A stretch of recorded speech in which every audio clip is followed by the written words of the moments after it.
and his familiar bedtime refrain, which was at least once a week. My father would stumble out of bed, hurry to retrieve his flashlight, and come to my rescue, scooping me up in his arms and shining his light on my bed to prove to me that it was safe. It's a typical childhood fear that ranks right up there with the fear of the dark, the boogeyman, the wicked witch in the west, and the abominable snowman, who could surely reach from inside the TV and snatch unsuspecting children. But he never got me. Oh no. Because my father was always right there. He was my protector and my hero. He made sure no one messed with his little girl.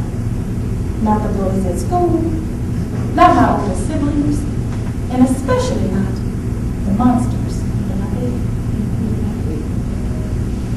I was sure that he'd scare them away forever until they started showing up in other places, like on my algebra test at school. And in my on-again, off-again friendships.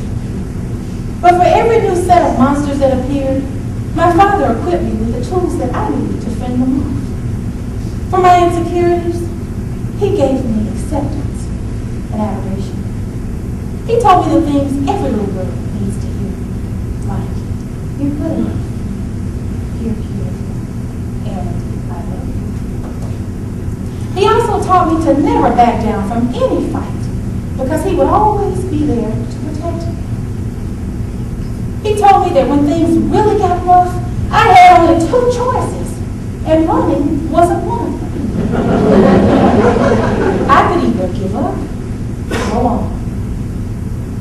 Well, at the age of 17, the imaginary monsters that had once appeared under my bed showed up in my father's head and changed my family's reality forever. On a balmy Thursday in May, a monster attacked the right side of my father's brain. Paralyzed on his left side, he slipped into a coma and never regained consciousness. Prayed and waited and prayed some more. Well, on Saturday night, at the insistence of my family, I attended my senior rite of passage, prom. Because that's what Daddy would have wanted me to. I pushed and they pushed and I pushed back some more, and finally I gave in. Actually, I looked good in my emerald satin dress with 3 layers of ruffles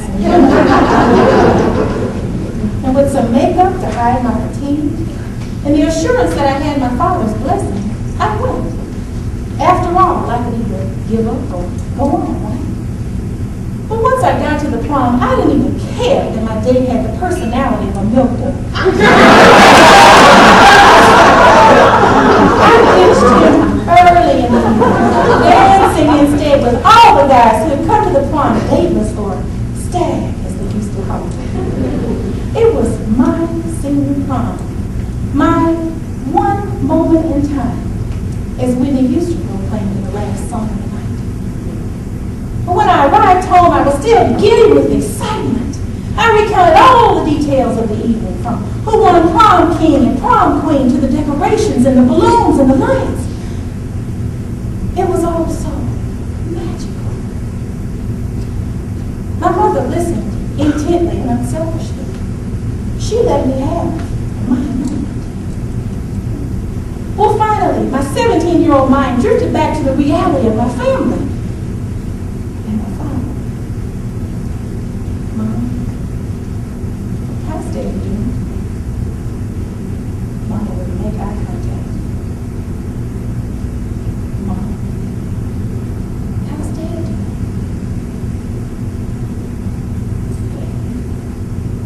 He's gone, she said while staring blankly at a spot on the carpet. I naively asked, gone? Gone where? And in that instant, when she looked at me and I saw one huge tear welling in her eye, I knew what she meant.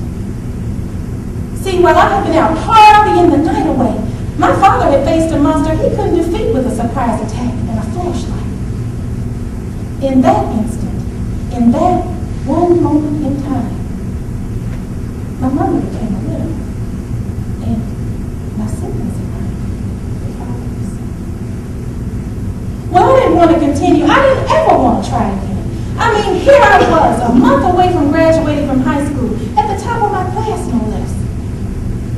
And I was at an impasse. I didn't know what to do about my future, which college offers to take or turn down.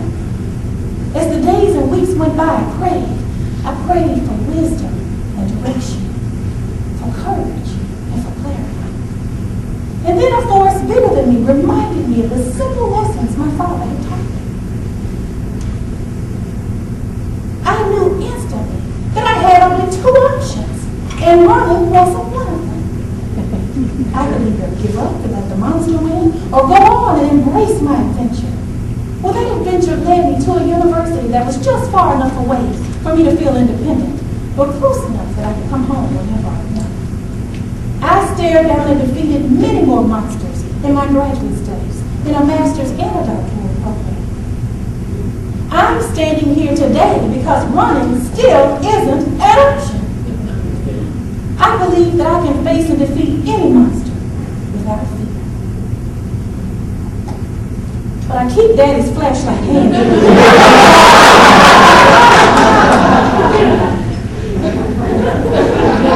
Just in case.